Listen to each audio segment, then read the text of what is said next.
Justine, anak, come here.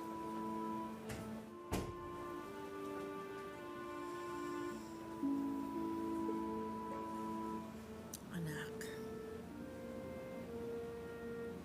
I'm sorry, ah. Sorry sa mga nasabi ko. Hindi ko din kasi naisip agad na tulad ko, naging biktima ka din lang. Sorry, anak. I'm sorry, ah.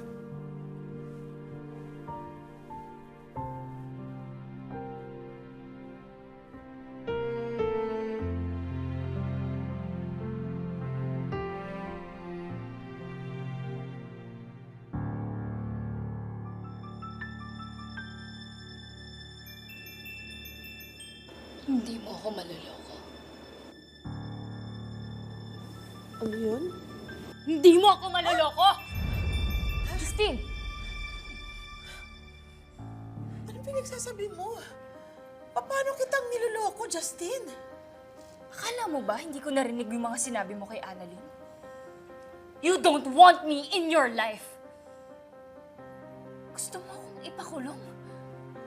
Yes, I admit to having said that.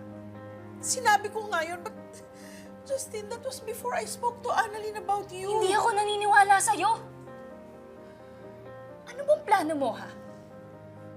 Gusto mo kunin yung loob ko? Para kusa akong sumuko?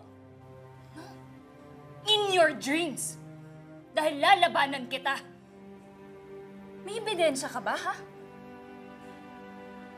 Diba, Justine, inamin mo na nakipagsabwatan ka kay Moira? May recording ka? Dahil kung wala, it will be your words against mine. Dali lang. Hindi ko maintindihan, Justine. Ano ba nangyayari sa'yo?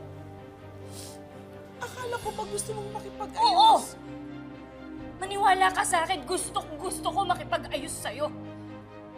Pero that was before you revealed your true colors.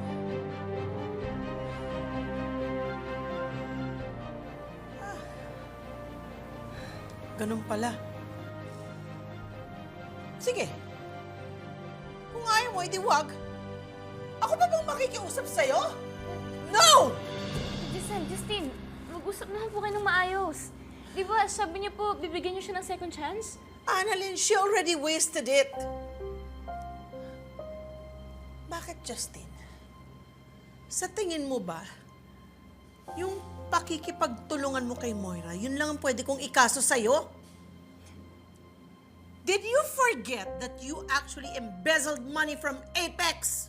Then file a case against me. Go! I will. I'll see you in court! See you in hell! Justine,